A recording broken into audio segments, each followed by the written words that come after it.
প্রসাদাদ ভগবৎ প্রসাদ যস্যা প্রসাদান্ন গতি কুতোপি ধ্যেয়ং স্তুবম তস্য যশস্ত্রীসন্ধম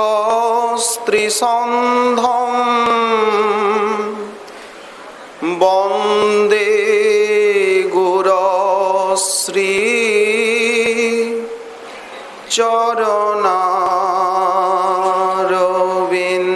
চরণারবিন্দম আজানুলম্বিত ভুজৌ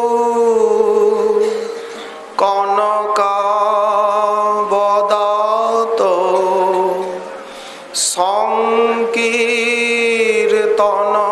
সংকীর্তনৈকপিতর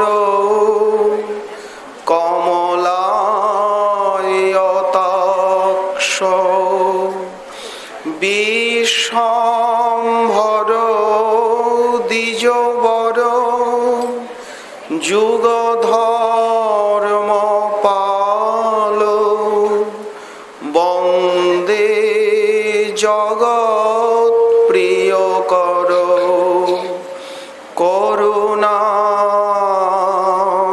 করুণাবতার নমস্ত্রিকাল সত্তায় জগন্নাথ সুতায় চ সভৃতায় সপুত্রায় সকলত্রায়তে নমঃ বর্হাপিরাভিরামম মৃগমদতিলকং কুণ্ডলাক্রান্তগণ্ডম কঞ্জাক্ষং কম্বুকণ্ঠম স্মিতশোভগমুখম স্বাধরে নস্তবেনুম শ্যামং শান্তং ত্রিভঙ্গম রবিকরবসনম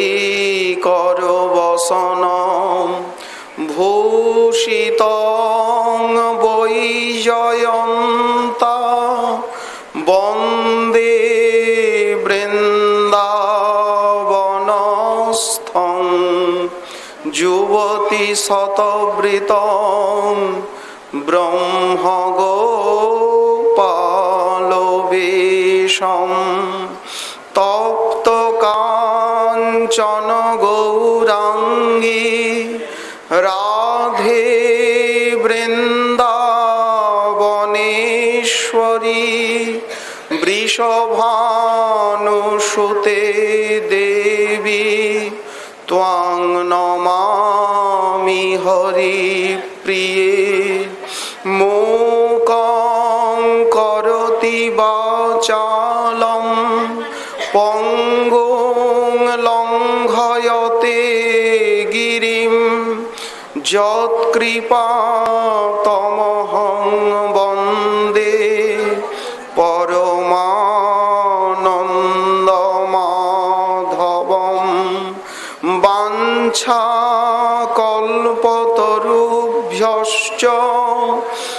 কৃপা সিন্ধুভ্যো এব চ পতিতানাং পাবনেভ্যো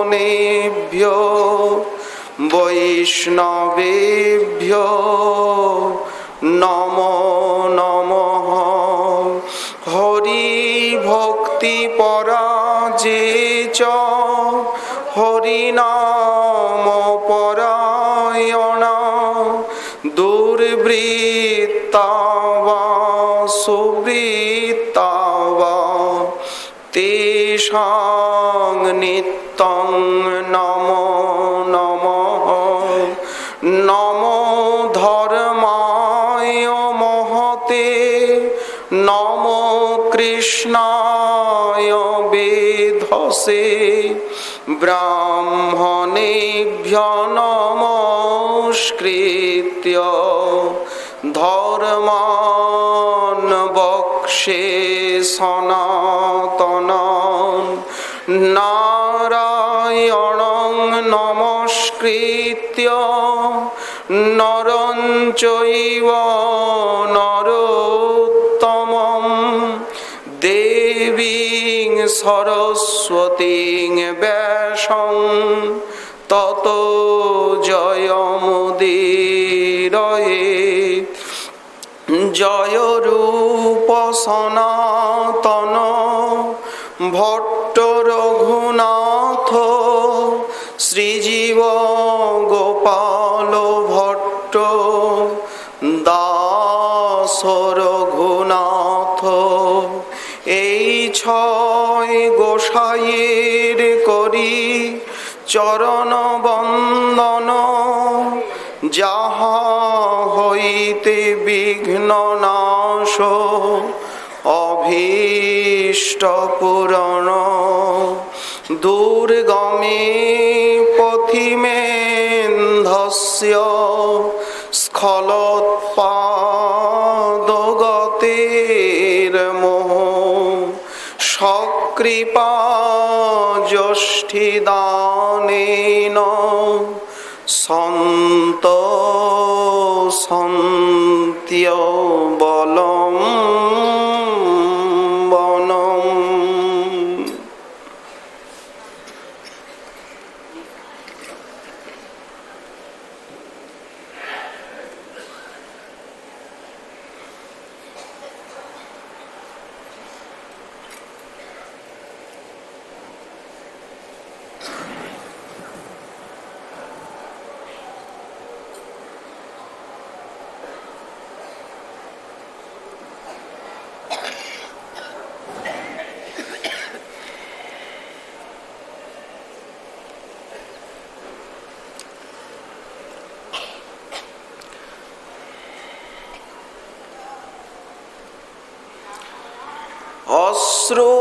অশ্রূণাং কিমপি প্রবাহ নিবহৈক্ষৌনিং পুর পঙ্কিলা কুর্বন পানিতলে নিধায় বদরা পাণ্ডু কপোলস্থলিম আশ্চর্যং লবণোদররোধসি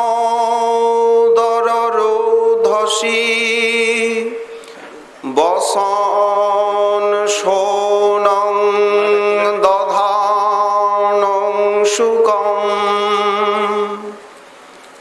গৌরী ভূয় হরি স্বয়ং বিতনুতে রাধা পদাব্জে রতিম।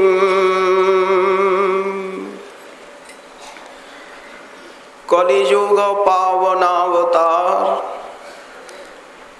প্রেম পুরুষোত্তম করুণা সিন্ধু শ্রী শ্রীমন মহাপ্রভু পরম অন্তরঙ্গ প্রিয় পার্ষদবর্য শ্রীল প্রবোধানন্দ সরস্বতী চরণ তার শ্রী শ্রী চৈতন্য চন্দ্রামৃতম নামক মহাগ্রন্থে 135 সংখ্যক শ্লোকে মহাপ্রভুর যে সন্ন্যাস লীলার রসরহস্য, অদ্ভুত যে সেই নয়নের জল, চিন্তারূপী সঞ্চারী ভাব এবং পরিধানে যে গৈরিকাম্বর,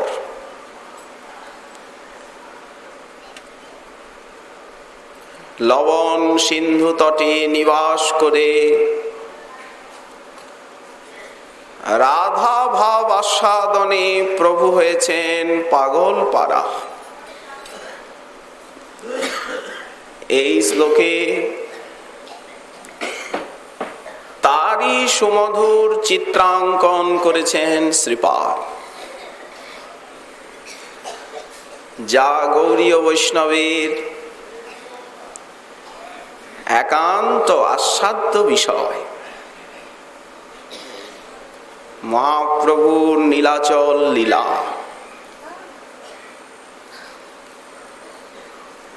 আমরা কয়েকদিন যাবতী শ্রীমন মহাপ্রভুর যে সন্ন্যাসের অভিপ্রায়, সন্ন্যাস কাকে বলে, কি জাতীয় মনের অবস্থায় সন্ন্যাস হতে পারে, তার যৎকিঞ্চিত পর্যালোচনা আত্মশোধন উপলক্ষে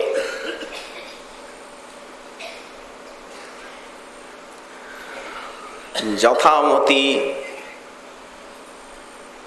মহাজনের আনুগত্যে আস্বাদন করবার চেষ্টা করেছি আমরা। আসলে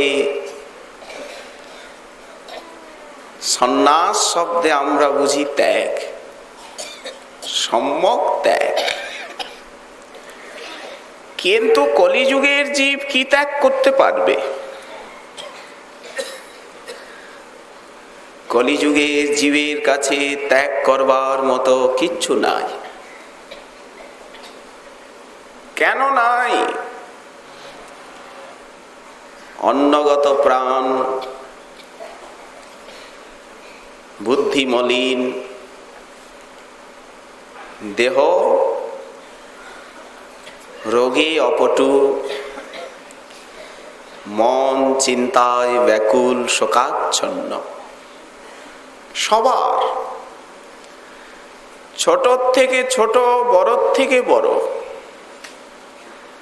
সবারই বর্তমানে এক অবস্থা। তাহলে আমাদের কাছে ত্যাগ করবার মতো কি আছে? হ্যাঁ, একটা জিনিস আছে, যেটিকে ত্যাগ না করলে শ্রীকৃষ্ণের দিকে এগোনো যায় না। মহাপ্রভুর সন্ন্যাসের কথা আমরা শ্রবণ কীর্তন করতে বসেছি, এখানে জীবের ত্যাগের কথা আসছে কেন?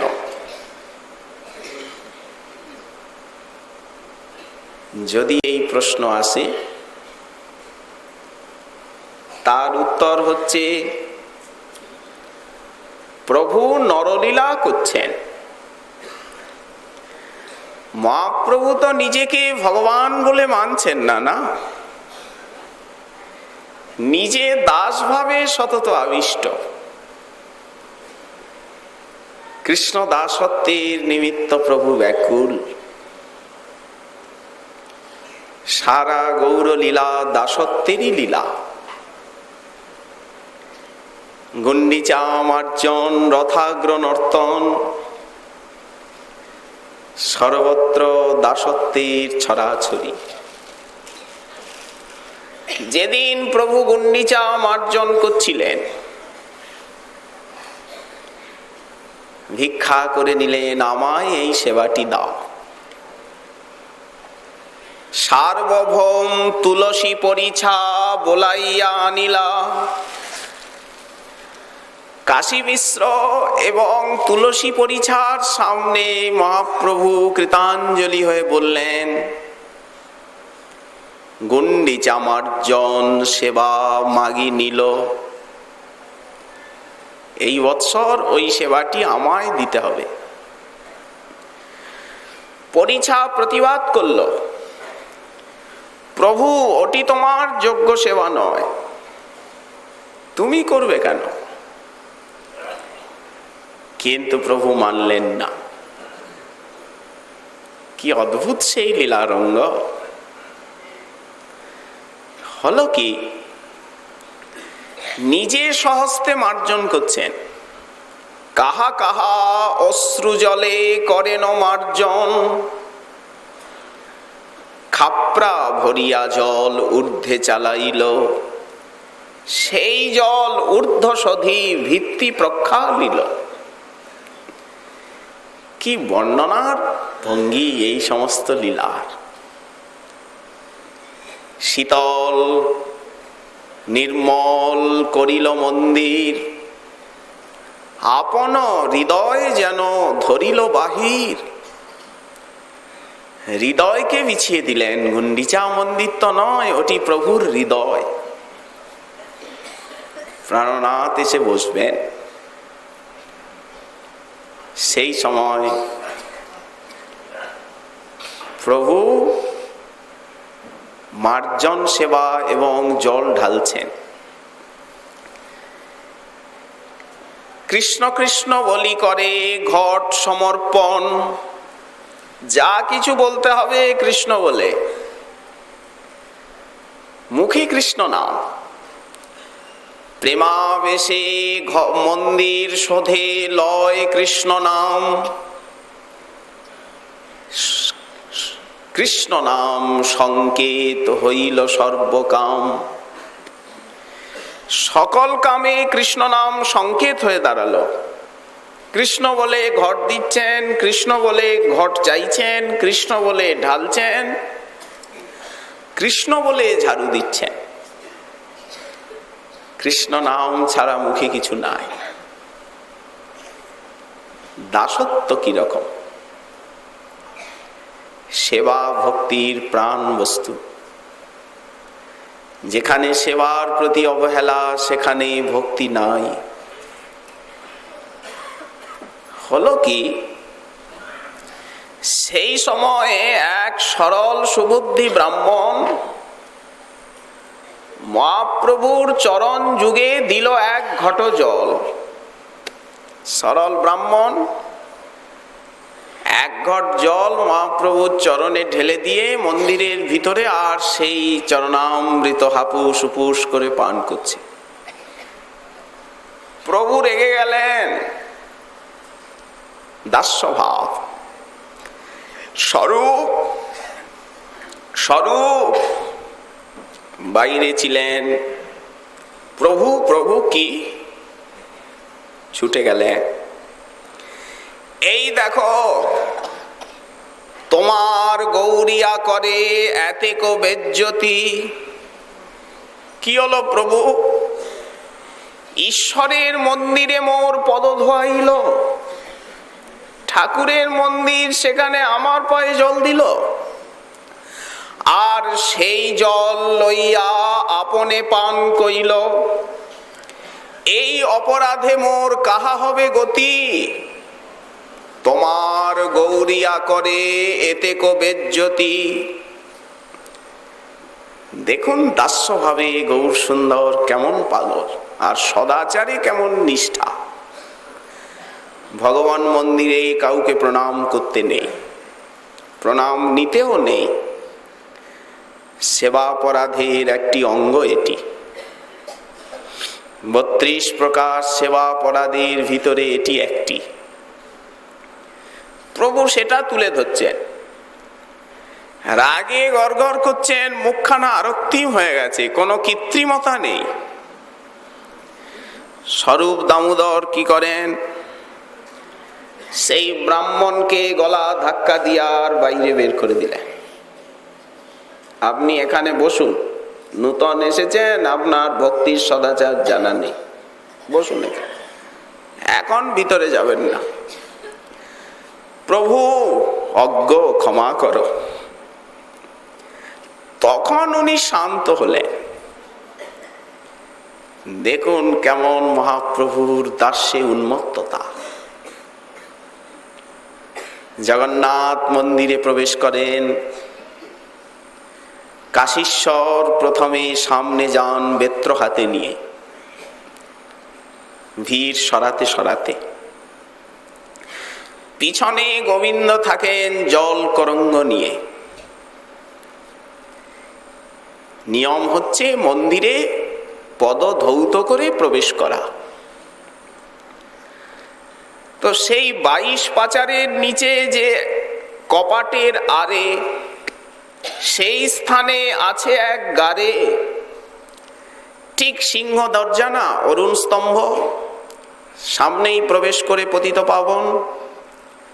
যে কপাট আছে, কাঠের কপাট, সেই ডান কপাটটির তলাতেই একটা ছিদ্র আছে, সেইখানে মহাপ্রভু চরণ ধৌত করতেন। গোবিন্দ চরণ ধৌত করিয়ে আর উত্তরীয়াঞ্চল দিয়ে মুছে দিতেন সেই সুন্দর শোভন বড় বড় চরণ। শেষে প্রভু দাঁড়িয়ে থাকতেন, এই এখানে জল ঢালো। কেউ এক বিন্দু সেই জল পায় না। গোবিন্দকে বলে রেখেছেন, সাবধান, এই জলটা যেন কেউ ছুতে না পারে, জল ঢালো, চলে যাক জলটা।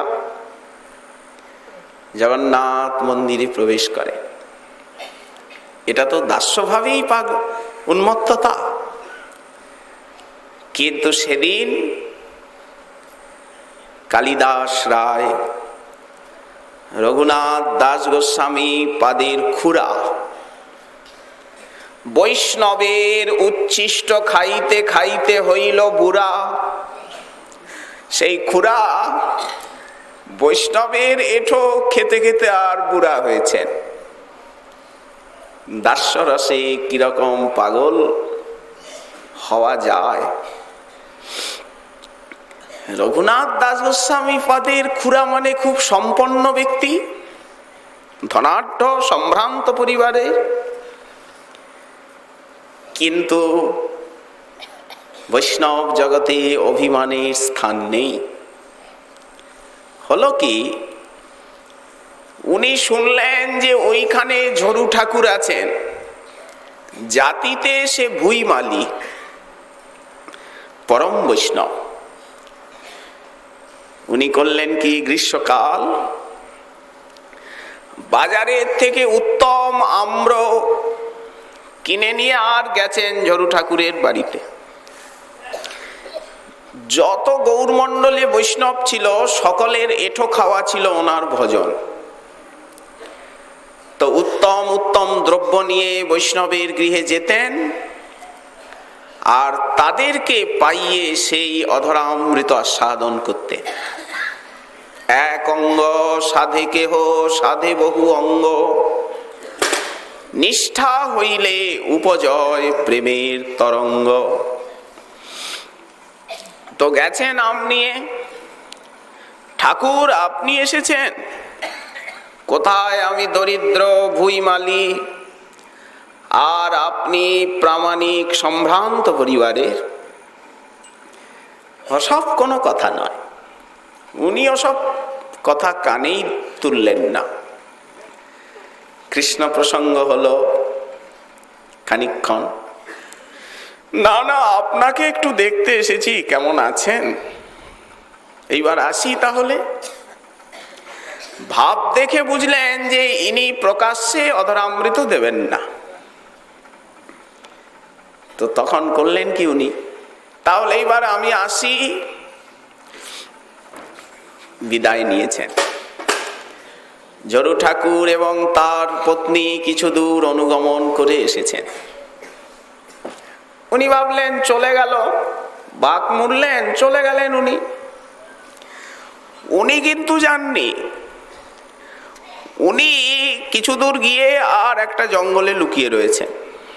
পাড়াগাম তো, গাছলতা পাতা। জরু ঠাকুর মনে করলেন চলে গেলেন। ঘুরে এসেছেন তারা ঘরে। এইবার উনি করলেন কি, জঙ্গলের থেকে বেরিয়ে দেখছেন চরণধুলি নিতে চেয়েছিলেন, কিন্তু ঝরু ঠাকুর দিলেন না। আপনি সমাজে উঁচু জাতির, আমি বুই মালি, করেন কি মশাই, করেন কি? হরে কৃষ্ণ। চরণধুলি দেবে না? ওই যে চলে গেছে না, রাস্তায় ঝরু ঠাকুরের চরণের ছাপগুলো রয়েছে, সেই ছাপের থেকে আর ধুলি তুলে আর উনি অঙ্গে মাখছেন। দেখুন কাকে বলে নিরভিমানতা, দাসত্বে পাগল হওয়া, দাসত্বের বিকাশ। মহাপ্রভুর শিক্ষা হচ্ছে যে প্রত্যেকটা আচরণে, কথায়, বার্তায় সর্বদা যাতে দাস্যভাব ঠিক থাকে, কখনোই প্রভুভাব না আসে।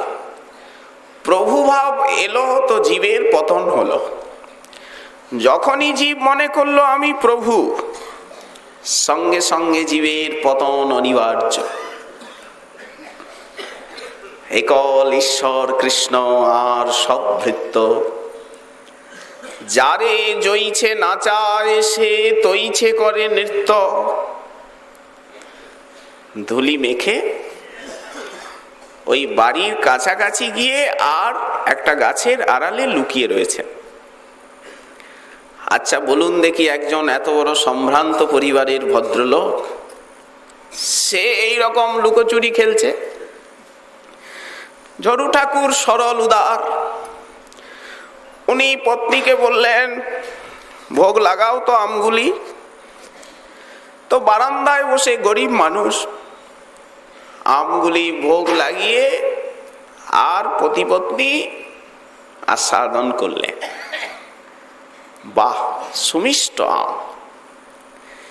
এইবার সেই আটি চোকলাগুলিকে একটা ঝুড়িতে করে নিয়ে ওই যে ঘরের পেছনে একটা ডোবা মতো সেইখানে ফেলে দিলেন, দিয়ে চলে গেছেন।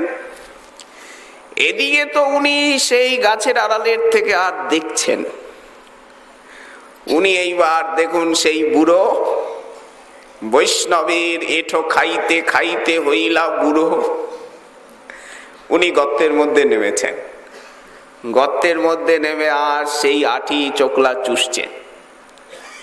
চুষিতে চুষিতে হইলা প্রেমের উল্লাস। একে বলে ভক্তি, একে বলে দাস্যবোধের উন্মেষ। সেই আঠি খোসা চষে কালিদাস, চুষিতে চুষিতে হইল প্রেমের উল্লাস। সেইবার উনি শিবানন্দ সেনের দলের সঙ্গে এসেছেন। মহাপ্রভু খুব আদর করলেন, সঙ্গে সঙ্গে থাকেন, বয়স্ক।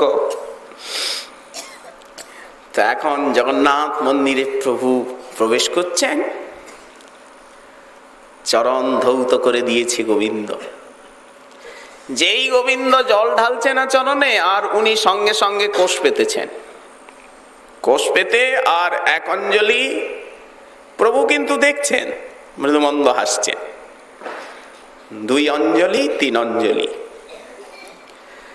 4 বারের বার প্রভু নিষেধ করলেন, আর না। এই বৈষ্ণবীর অধরামৃত সেবনের ফল দেখালে। যত যত হীন জাতি উদ্ভবে বৈষ্ণব, সকলে বন্দিব সবে জগত দুর্লভ। এই তো এই দাসত্ববোধ। তো সারা গৌরলীলা দাসত্ববোধময়। দাসত্বের উন্মেষ জীবের ভিতরে কিভাবে হয়? প্রভুত্বের বিনাশ, দাসত্বের প্রকাশ। এরই জন্য হচ্ছে সাধন ভক্তি। এই জন্য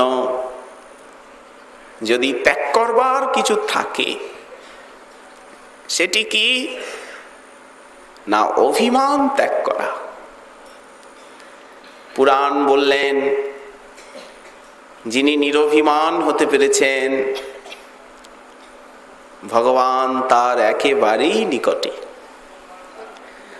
আর যার চিত্তে অভিমান আছে ভগবান তার থেকে কত দূর?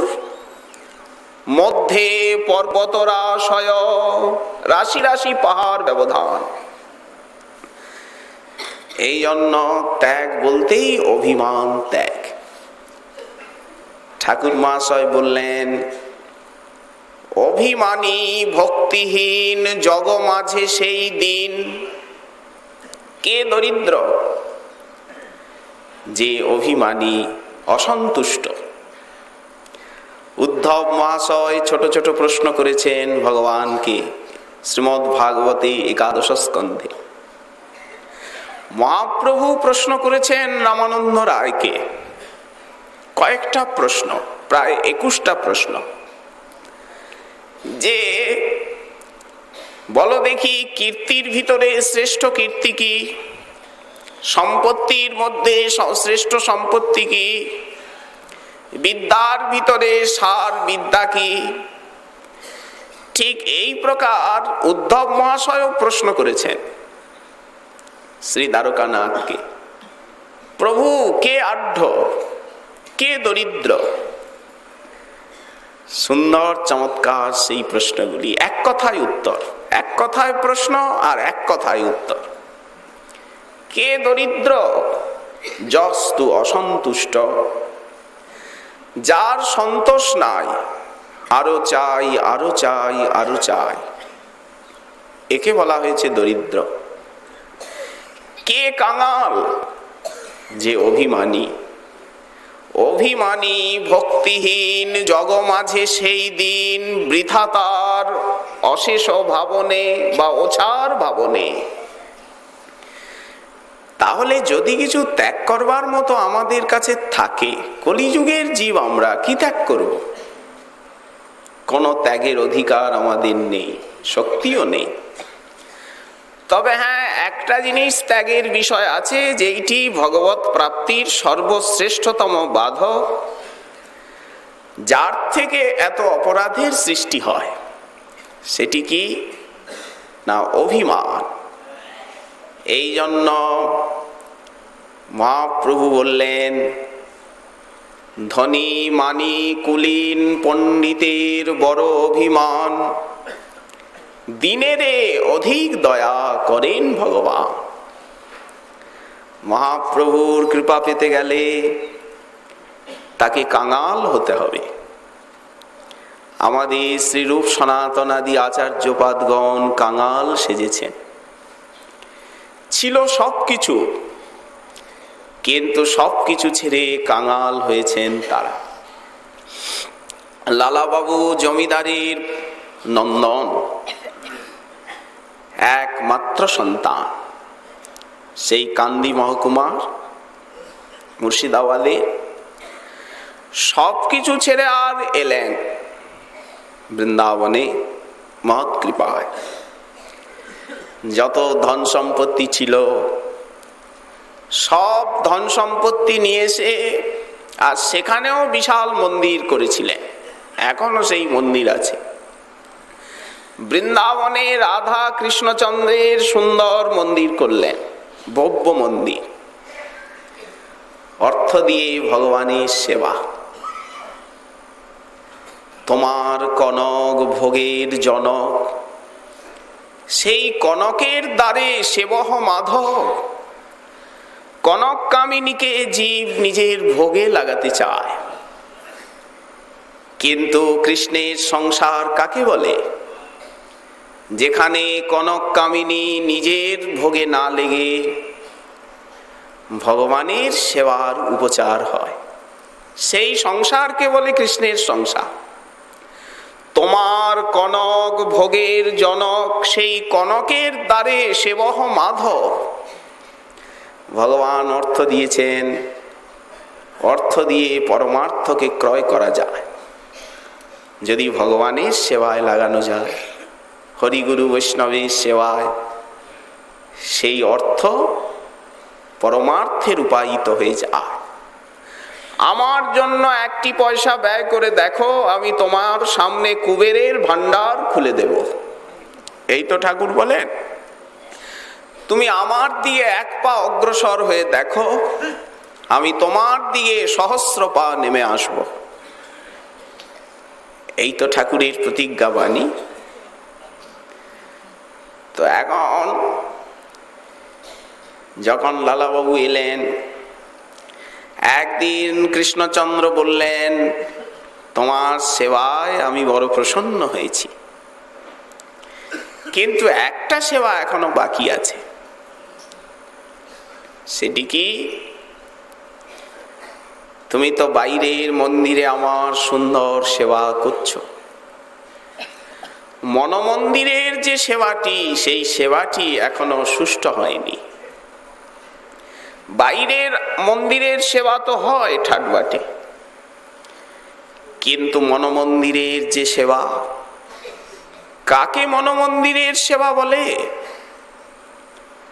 নিজাভেষ্ট কৃষ্ণ প্রেষ্ঠ পাছে তো লাগিয়া নিরন্তর সেবা করে অন্তর্মনা হইয়া। বাহ্য অন্তরিহার দ্বৈত সাধন, বাহ্যে সাধক দেহে করেন শ্রবণ কীর্তন, আর মনে নিজ সিদ্ধ দেহ করিয়া ভাবন, রাত্রি দিন চিন্তে রাধা কৃষ্ণেরও সেবন। এইটি মনমন্দিরের সেবা। মনমন্দির ঠিক না, বলা হয় কথাটা এইভাবে, মানসে যুগলের সেবা। যেখানে যে সেবা লীলা করেন যুগল কিশোর, সখীর সঙ্গিনী হইয়া তাহে হও ভোর। মানস সেবা চিন্তন, সেই নিত্যলীলায় নিত্যধামে শ্রী শ্রী গৌর গোবিন্দের, সেটাই এখনো উনি সিদ্ধি লাভ করেননি। বাইরের সেবায় উনি সিদ্ধি লাভ করেছেন, পরিপাটিপূর্ণ সেবা। কিছু ত্রুটি হলেই, পূজারী যদি সেবায় কোনো ত্রুটি করেন, সঙ্গে সঙ্গে কৃষ্ণচন্দ্র নালিশ জানান যে আজ আমার এই সেবাটা ঠিক হয়নি। কতখানি কৃপা! কিন্তু ভক্ত প্রেম বিবর্ধন চতুর, সপ্রেম বিবর্ধন চতুর শ্রীকৃষ্ণের একটি নাম। ভক্ত প্রেম বাড়াইতে প্রভু ভালো জানে, আর ভক্ত প্রেম বাড়াইয়া প্রভু নিজ লাভ মানে। তাই আদেশ করলেন। তার পরিণামটা কি হলো? লালাবাবু ভিক্ষুক ব্রত অঙ্গীকার করলেন। গোবর্ধনে সিদ্ধ কৃষ্ণদাস বাবার কাছে উনি ভিক্ষুক বেশ নেবেন, কাঙাল সাজবেন। আচ্ছা, অত বড় সেকালের বাংলার সেই গঙ্গা গোবিন্দ সিং দেওয়ান, তার উনি নাতি, তিনি এখন কৌপিন পরে আর ভিক্ষুক সাজতে চান। গোবর্ধনের সিদ্ধ কৃষ্ণদাস বাবা ছিলেন, তার কাছে গিয়ে উনি কৌপিন প্রার্থী হলেন। বাবা, আমায় বেশাশ্রয় দান করুন, চরণে স্থান দিন, কৃপা করুন। বাবা বললেন, তোমার এখনো সময় হয়নি। সময় হয়নি? সময় দুর্লভ, জীবন দুর্লভ। যা কিছু করতে হবে তাড়াতাড়ি করতে হবে। দুর্যোগের দিন তাড়াতাড়ি নিজের ঘরে পৌঁছাতে পারলেই শান্তি। পান্থ সশরণং যথা, যেমন ঝড় বৃষ্টি দুর্যোগের রাত্রি সামনে, তখন পথিক কি মনে করে, যত তাড়াতাড়ি ঘরে পৌঁছাতে পারি। অন্ধকার ঘনিয়ে এলো, বনপথ কি করে যাব? বর্ষার নিশীথিনী, পঙ্কিল চারিদিকে পথভূমি, তাড়াতাড়ি আমায় যেতে হবে। সাপদ সংকুল বনানি, সংসার তাই। শ্রীমদ্ ভাগবত সংসারকে একটা মহা জঙ্গল বলে তুলনা দিয়েছেন। যত তাড়াতাড়ি নিজের ঘরে পৌঁছানো যায় কাজকর্ম সেরে, সময় হয়নি এখনো আমার। আবার কিছুদিন পরে বাবা কৃপা করুন, আশ্রয় লইয়া ভজে তারি কৃষ্ণ নাহি তজে, আর সব মরে অকারণ। আশ্রয়ের জন্য এত ব্যাকুলতা। উনি মনে মনে ভাবছেন আমি যতবার যাই আর উনি বলে দেন সময় হয়নি, কোনো না কোনো একটা অজুহাত দেখান, আমার ত্রুটিটা কোথায়? কি করতেন জানেন? ভিক্ষা করতেন। মন্দিরের কোনো দ্রব্যই গ্রহণ করতেন না। ব্রজবাসীর দাঁড়ে দাঁড়ে ভিক্ষা করে। আর একদিন হঠাৎ মনে হলো, ওই যে মহতের কৃপা, মনে হলো কি ওই মন্দিরটা যখন উনি নির্মাণ করতে যান, তখন রঙ্গনাথ মন্দির যে পাশে আছে না, সেই রঙ্গনাথ মন্দির রঙ্গস্বামী বলে একজন করেন মহাত্মা, রামানুজ সম্প্রদায়। তো ওনার সঙ্গে বিষয় থাকলেই, আগুন থাকলেই একটা তাপ থাকবে, তেমনি বিষয় থাকলেই সেখানে বিবাদ অভিমান সত্তা আসবেই। এই জন্যই আমাদের পূর্বপুরুষগণ বিষয়কে এত অবহেলার চোখে দেখেছেন, এত ঘৃণার চোখে দেখেছেন। যদি আমাদের শ্রীরূপ সনাতনাদি আচার্যপাদগণ ইচ্ছা করতেন, তারা সোনার প্রাসাদ করতে পারতেন এই ব্রজধামে, তারা কি না করতে পারতেন। কিন্তু তারা বৃক্ষতলবাসী হয়েছেন। কোন আশ্রম মঠ মন্দির নির্মাণ তাদের আন্তরিক অভিপ্রায় ছিল না। বৃক্ষতলবাসী হয়ে জীবন কাটিয়েছেন। হ্যাঁ, মহাপ্রভু আজ্ঞা দিয়েছিলেন যে বিগ্রহ সেবা প্রচার করবে বৃন্দাবনে, তাই গোবিন্দ গোপীনাথ মন্দির নির্মিত হয়েছিল সেদিন। তাদের ইচ্ছায় নয়, মহাপ্রভুর ইচ্ছায় স্বয়ং প্রকট বিগ্রহ বজ্রনাভের স্থাপিত, প্রতিষ্ঠিত। তো এখন গোবিন্দ দেবজি তো মন্দিরে বিরাজমান হলেন। সেও আবার রঘুনাথ ভট্ট গোস্বামী পাদের শিষ্য অম্বরাধীশ মহারাজ মানসিংহ, যিনি সম্রাট আকবরের সেনাপতি, তিনি গোবিন্দ মন্দির নির্মাণ করে দেন। মদন মোহনের শ্রীমন্দির নির্মাণ করেন রামদাস কাপুর বলে কোনো পাঞ্জাবি। কোন মন্দির টোডরমল এইভাবে নির্মিত হয়।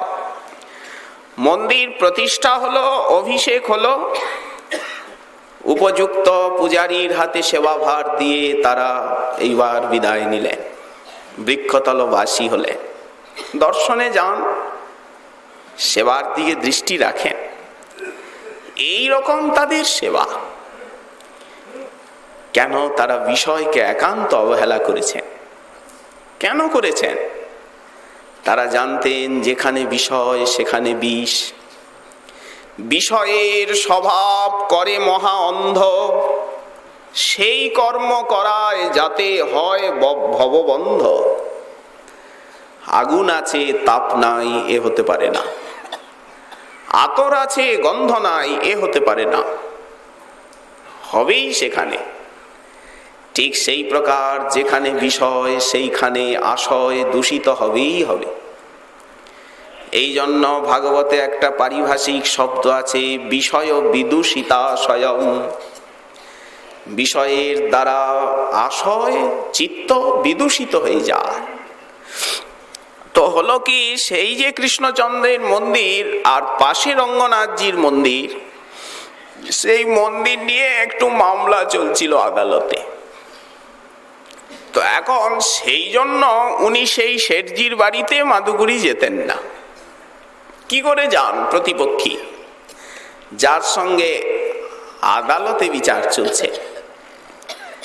একদিন হঠাৎ মনে হলো যে আমি না ভিক্ষুক বেশ নিতে প্রস্তুত হয়েছি, আমি না কাঙাল সাজতে প্রস্তুত হয়েছি, অকিঞ্চন হতে চাই। অকিঞ্চন শব্দের অর্থ হচ্ছে নিরভিমান।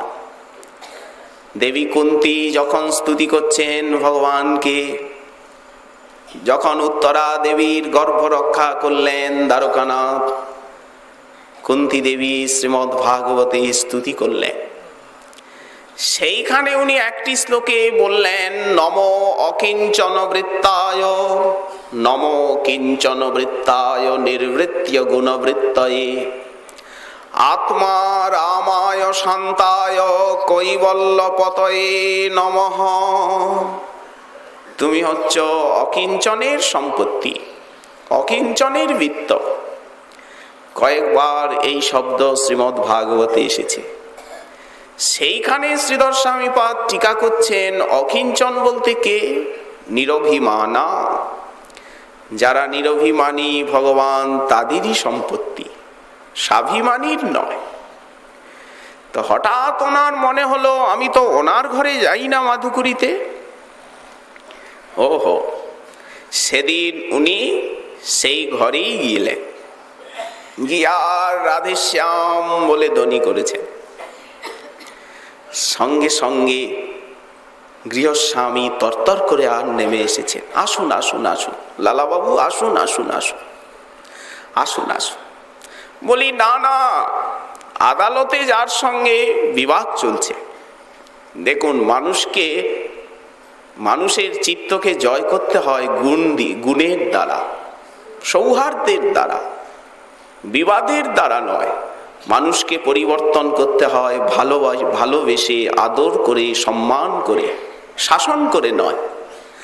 শাসন করে কাউকে যত শীঘ্র শোধন না করা যায়, আদর করে, প্রীতি করে শোধন অনেক শীঘ্র হতে পারে।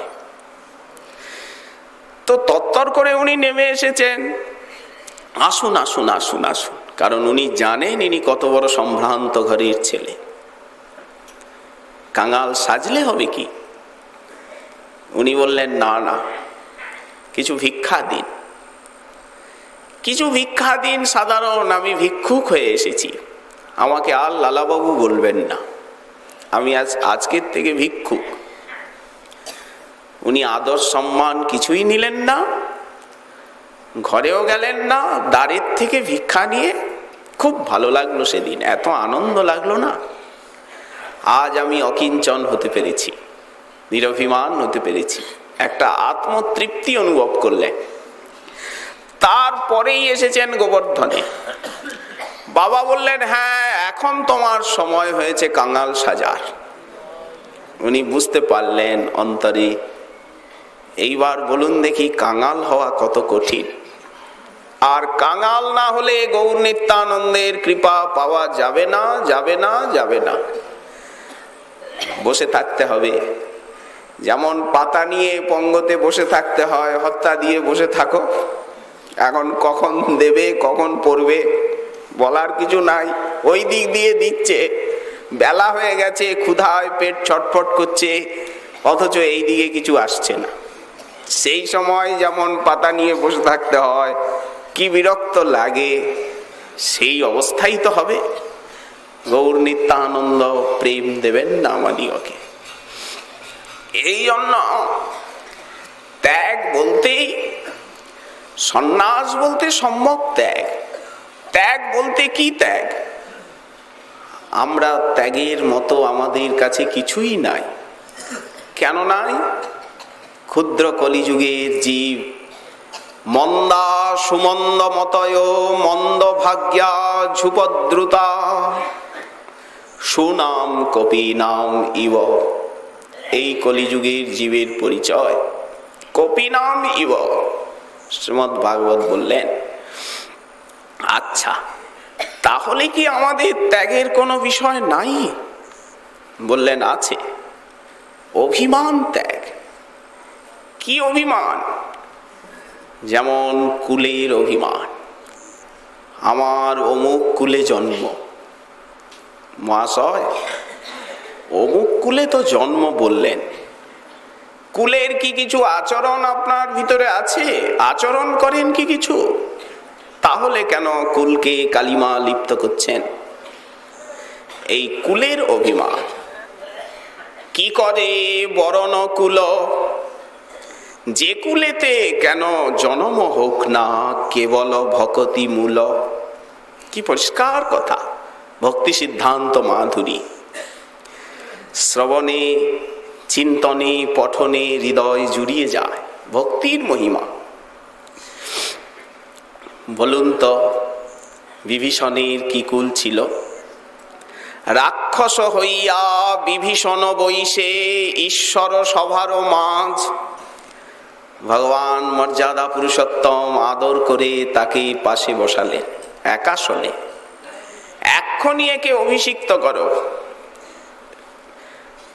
লঙ্কাধীশ বলে সম্বোধন করলেন, হে লঙ্কেশ্বর। বিভীষণ বললেন, আমি পদাঘাত খেয়ে আর আপনার চরণে শরণ নিতে এসেছি অপমানিত হয়ে, আর আপনি আমায় লঙ্কেশ্বর বলে পরিহাস করছেন। পরিহাস করিনি, পিতৃসত্য পালনের জন্য এসেছি, এখনই তোমার অভিষেক হবে। দেখুন, আচ্ছা, কপিকুলে বীর হনুমান শ্রীরাম ভকত মাঝ কি জাতি ছিল, কি কুল ছিল? প্রহ্লাদের কি জাতি?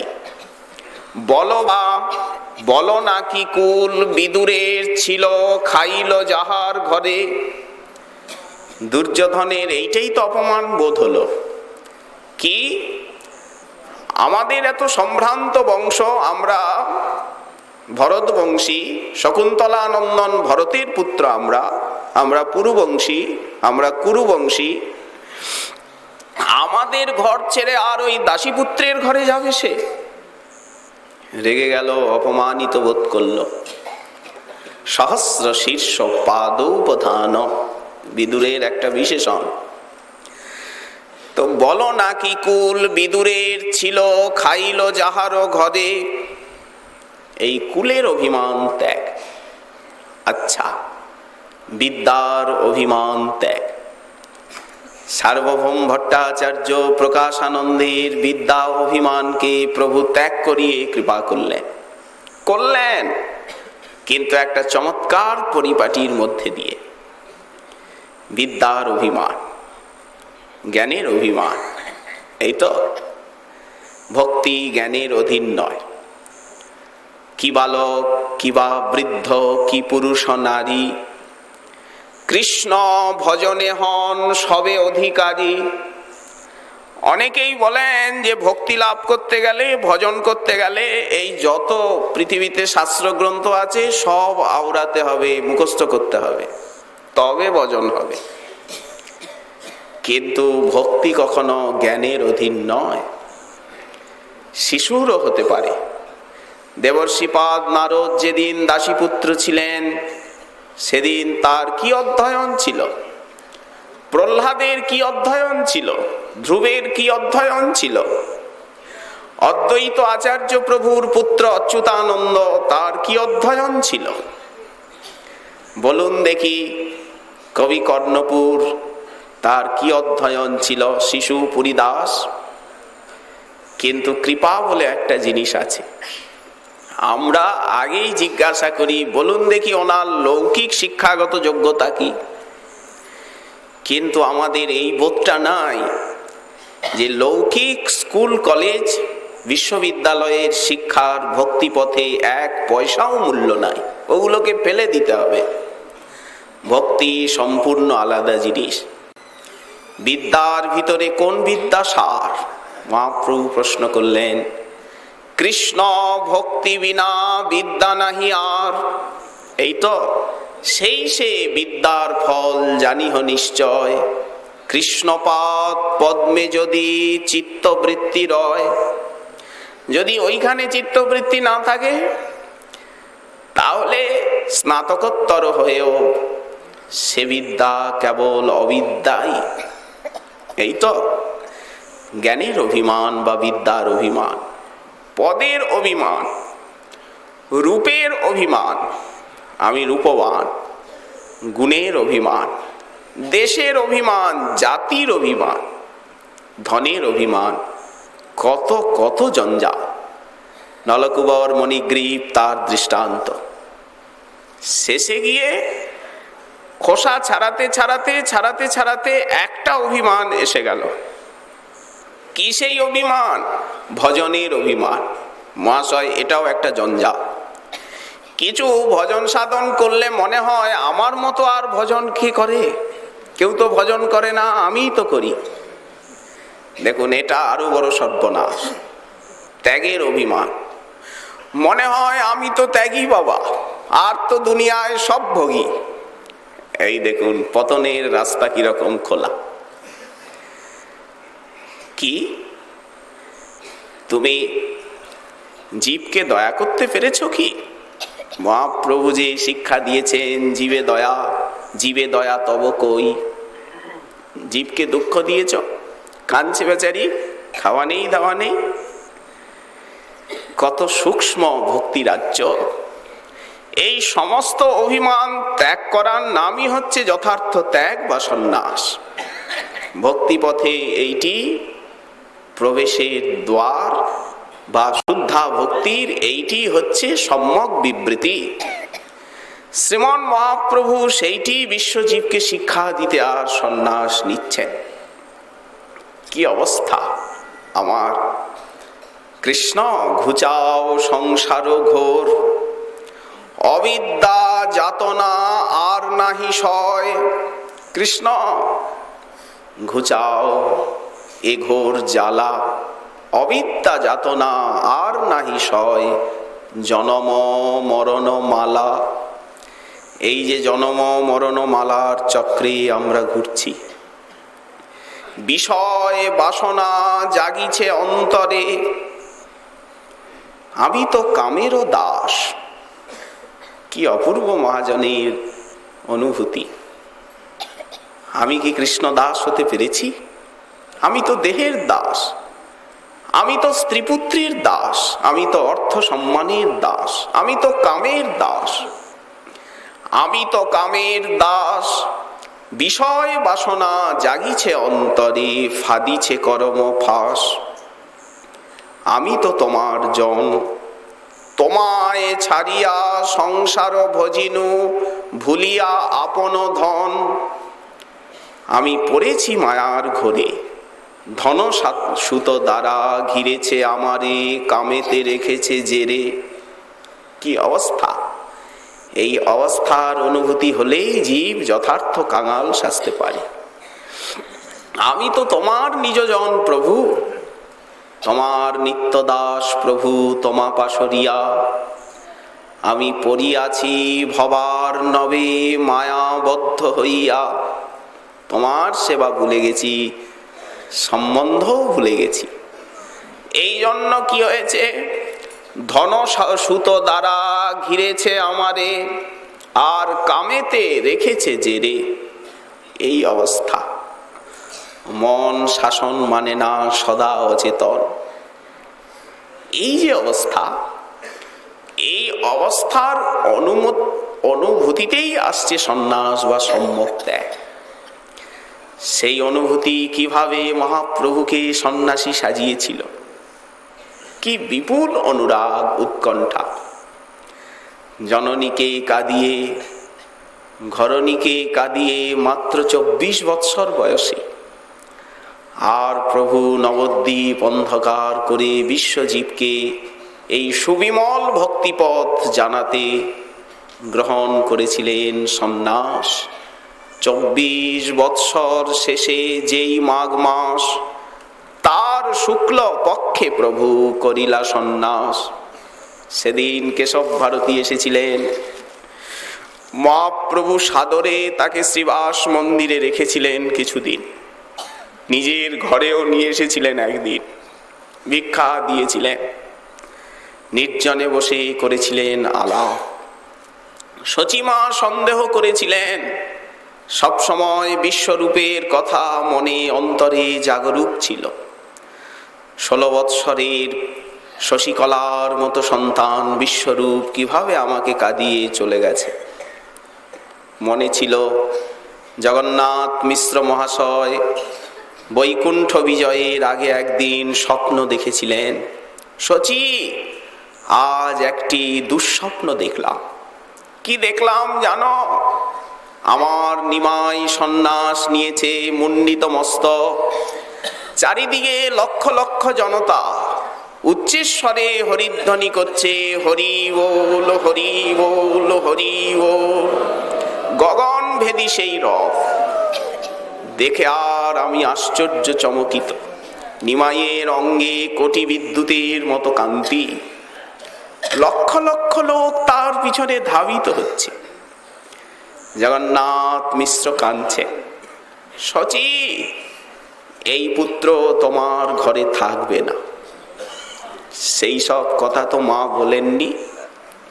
আর আজকাল নিমাইয়ের যে ভাবগতিক উনি দেখছেন, মোটেই ভালো লাগছে না মা। এপাড়ায় ওপাড়ায় চিন্তায় উনি ছুটে বেড়ান। নিমাই চাঁদ কি সত্যি আমায় ছেড়ে চলে যাবে? নিমাই, তুই কি তোর দাদার মতো আমায় দুঃখ দিয়ে আর চলে যাবি? মা, কৃষ্ণ যা করবেন তাই হবে, আমাদের হাতে কি কিছু আছে মা? মা বলি কি, তুমি আমায় যেমন ভালোবাসো, এই প্রকার যদি কৃষ্ণকে ভালোবাসতে তাহলে তোমার কত লাভ হতো মা। কিন্তু আমি তো তোমায় বোঝাতে পারি না। মা, আমি যখন যা করি, বলো আজ পর্যন্ত কোনো কথা তোমার কাছে গোপন করেছি কি? যদি আমি সন্ন্যাস নিই, তোমার অনুমতি ছাড়া তো কিছু নেব না, তোমার অনুমতি নিয়েই তো নেব। তুমি এত ভাবো কেন? কেন কাঁদো এত? এইভাবে সেদিন নিমাই মাকে সান্ত্বনা দিয়েছিল, উপদেশও দিয়েছিল মাকে কৃষ্ণ ভক্তির। ঠিক কপিল দেব যেমন মাতা দেবভূতিকে শিক্ষা দিয়েছিলেন, ঠিক মাঝে মাঝেই এই সময় প্রভু বৈরাগ্যের ভরে মাতা এবং জননী ঘরণীকে শিক্ষা দিতেন। যেই শিক্ষার ভিতরে এই সন্ন্যাসের রহস্য লুকিয়ে আছে, বাস্তবিক জীবের কল্যাণপ্রদ সেই শিক্ষা। মা সচিত, তাকে তো আর কিছু বলতেই হবে না। ব্যাসাবতার বৃন্দাবন দাস ঠাকুর বললেন যে একবার বলবে আই, তার আর কোনো দুঃখ নাই। সচী মায়ের নামেই প্রেম ভক্তি হয়, শুদ্ধ বাৎসল্য রস সিন্ধু। আর প্রিয়াজির যে ভক্তি রত্নাকরে অনুরাগ বল্লিয়াদি গ্রন্থে শ্রীল বিষ্ণুপ্রিয়া দেবীর শ্রীমতী প্রিয়াজির ভক্তির মহিমা, ভজনের মহিমা কীর্তিত আছে। আমরা যদি আপনাদের সামনে বিষ্ণুপ্রিয়া চরিত্র তুলে ধরি, আপনারা কেঁদে অস্থির হবেন। প্রিয়াজির সেই বৈরাগ্য এবং অদ্ভুত ভজন পরিপাটি। কিন্তু তাদের তো শিক্ষার প্রয়োজন নেই।